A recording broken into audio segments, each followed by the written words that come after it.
ito na lang natira sa one set na binigay sa akin ng mother-in-law ko. Dito galing itong England. Ito, oh.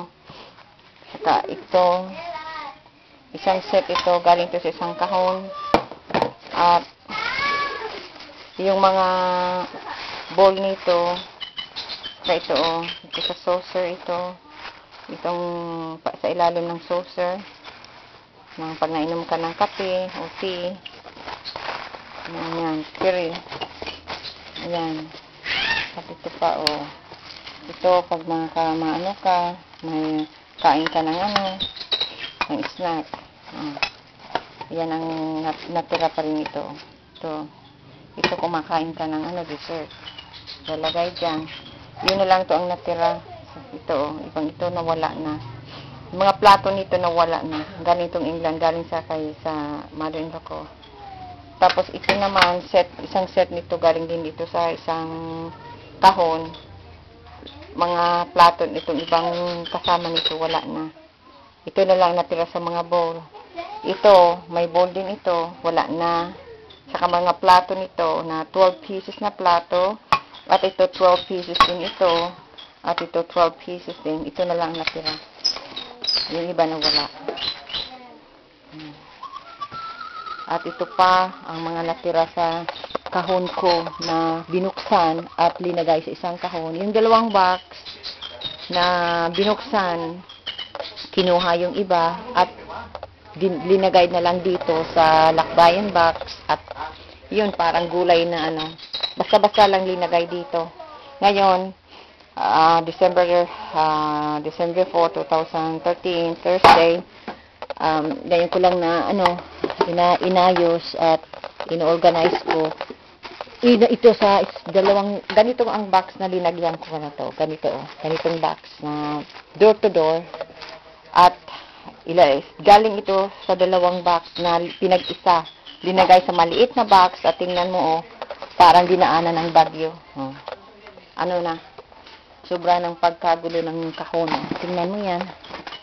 At kulang na ang laman. At ilalagay ko pa rin dito. Aayusin ko.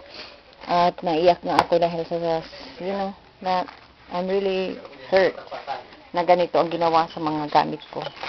Na lang yung nag-alaga sa mga kahon ko na pinatira dito. Yung caretaker na ganito ang ginawa sa mga gamit namin. At binabayaran na siya, pero hindi niya ginawa ang obligasyon niya na alagaan ang mga gamit namin, bantayan, at nawala pa yung iba kasi may pinapatuloy siya dito sa baba na wala kaming pahintulot. Kaya di ko alam kung sino talagang nagkuha ng ibang mga gamit namin dito.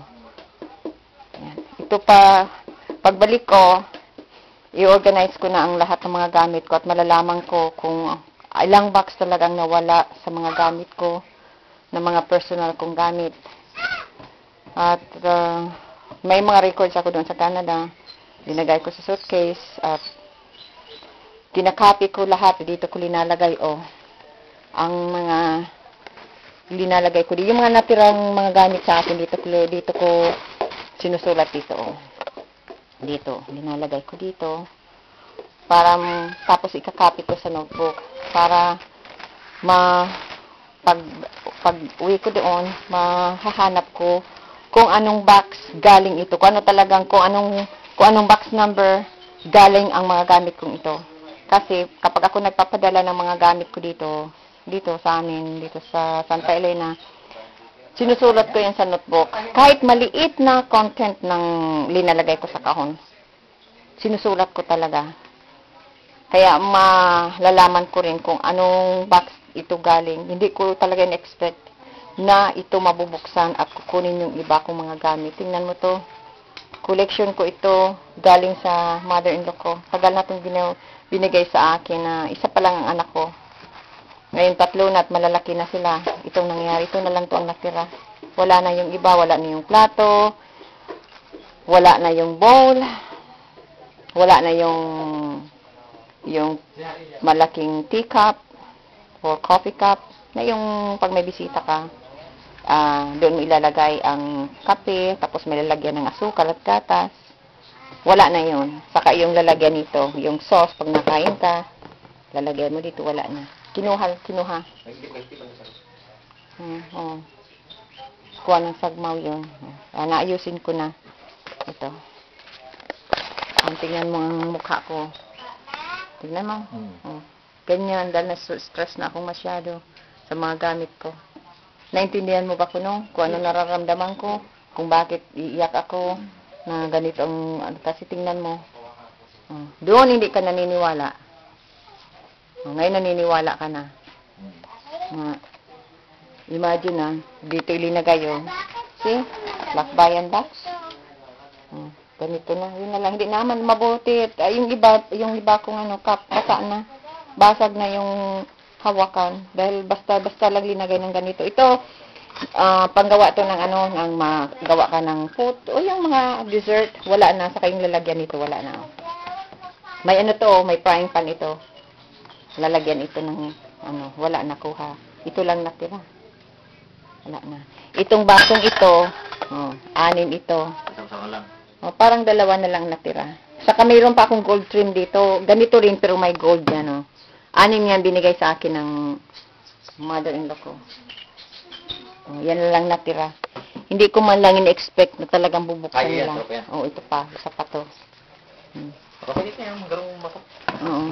Malutog. Oo. Dikit na saltik lang. Mabuti nga hindi nabasag kasi inalis na yung mga damit. Kinuha yung mga damit. Tingnan mo. May mga balot itong damit. Binalot ko to ng damit. Wala na kinuha yung mga damit. At siguro, kinuha yung mga damit nito. Kasi binalot ko lahat ito ng mga damit. Yan. Ayusin ko pa itong iba. Okay, pause muna.